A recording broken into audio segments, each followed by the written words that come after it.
Good day folks, Sean here from Air Photography. So Insta360 has recently launched some new accessories and some new packages for their Ace Pro 2 series. They are definitely pushing the boundaries of what an action camera can be. The Ace Pro 2 is a solid performing action camera, great for capturing action shots. It's durable and waterproof, so again great for family vacations, travel adventure. But now with some of these new accessories, it's pushing the limits and capabilities even further.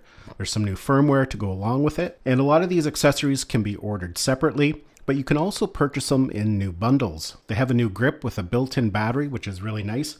And my favorite, something that I find really interesting, is a new portable printer. And we're going to take a look at how these function here in a minute. Now, I don't have all the accessories here in front of me, but as mentioned, you will be able to purchase these individually or as a kit. For example, they have a videography bundle. The basic bundle comes with a camera, their new Xplorer Pro Grip. It's going to come with a film hood, which again we'll take a look at here in a second, a cinematic lens, which is basically an anamorphic lens, and a black mist filter. For those who are more into the photography side of things, they have a flash print bundle, which essentially gives you the Xplorer grip as well, the film hood, and their new portable printer and a nice leather case. Now this Xplorer grip is really interesting, and it's a little bit different than the previous Xplorer grip that was modular. This one is one solid unit. It doesn't come apart, but it does have a built-in battery. On top of that, we have some extra buttons here at the top, and we have a spot there where we can connect a microphone. Your camera just slips right into it, and as you can see, we actually have a physical connection, a USB-C connector, plugs right into the side, and when connected, that allows these buttons to become active, and you can control the camera. It also allows the grip to recharge the internal battery. There is a 2010 milliamp hour battery built into this grip. It's also still fully compatible with their magnetic mounts as well. If we take a look around the grip here on the side, we have a USB-C port for charging the internal battery. There's also a memory card slot there.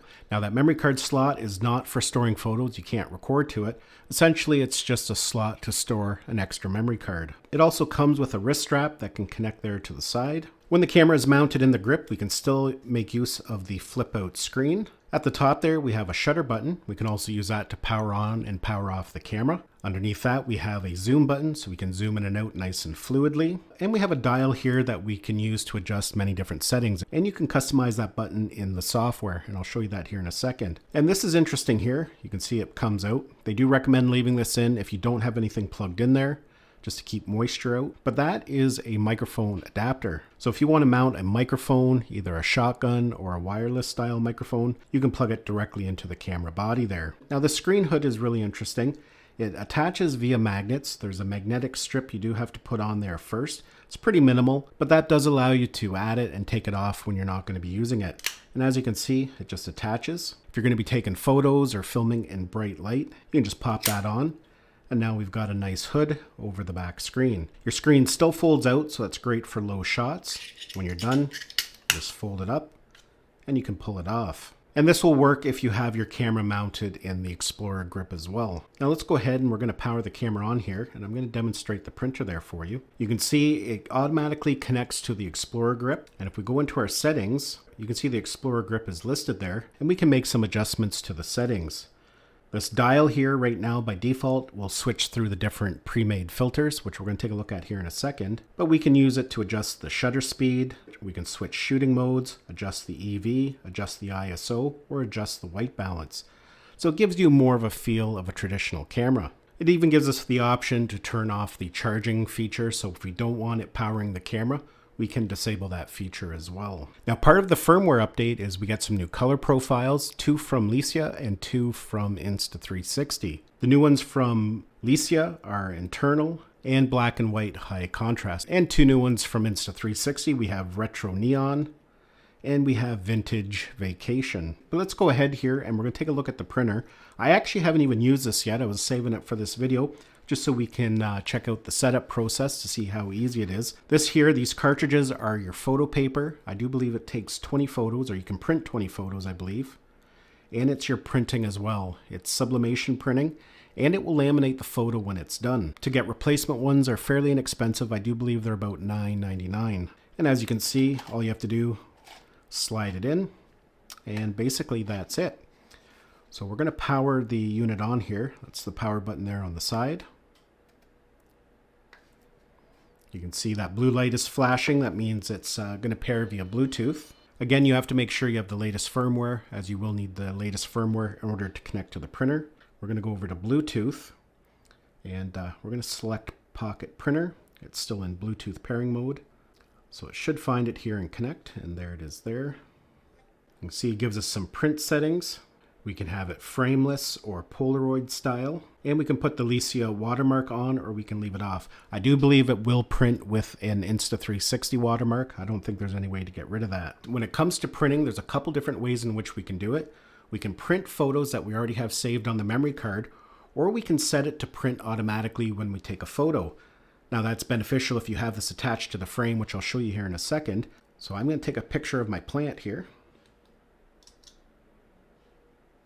And right away it gives us the option to print.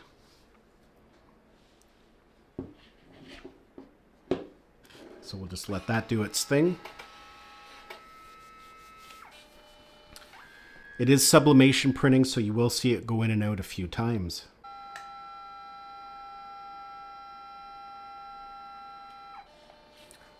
So it's printed the yellow there. So there we go, it's all done. That took about a minute to print, so it's not super fast, but you know, that's kind of tolerable. Now I've turned this camera off for the time being, and I'm going to connect it to this camera because I actually have some nicer photographs on there that will print. So I'll connect this one the same way. We'll go to Bluetooth, connect to Pocket Printer. So as mentioned, you can do instant prints as soon as you take a photo, but you can also go to your gallery and make prints from it as well. So I was at Niagara Falls last week and I took a few. There's one of the falls. We'll tap on that button there, and then we'll select print.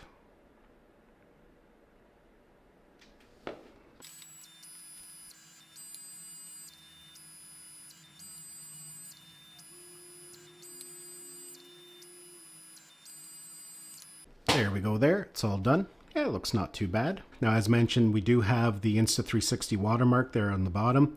Gives us our information, some of the settings that were used for the photo. And if you don't like that, you could just cut that part off. Now I want to print one last one here. I just want to see how it handles black and white. This one here was shot in black and white using one of the new filters from Leica. So let's go to print, and we'll see how that looks.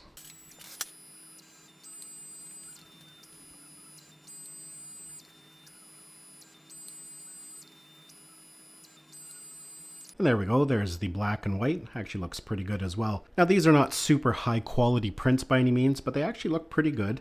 And a lot of people are going to like that. You can have a lot of fun with that. The other interesting thing is that you can actually mount this to the new Xplorer Grip Pro. It comes with a magnetic attachment. You just slide it onto the printer, and then the camera just attaches to it. So in this configuration, it's almost like an old style Polaroids, which is kind of interesting. So now you can just go around, take some photos, and print them instantly. This here is their new wide angle lens. It has a 189 degrees field of view.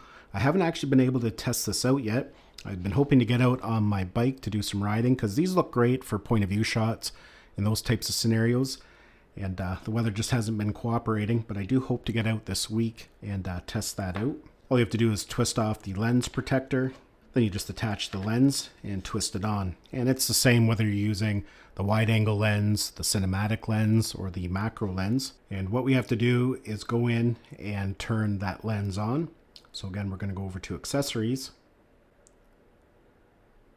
You can see it lists all their lenses in there. I actually have quite a few.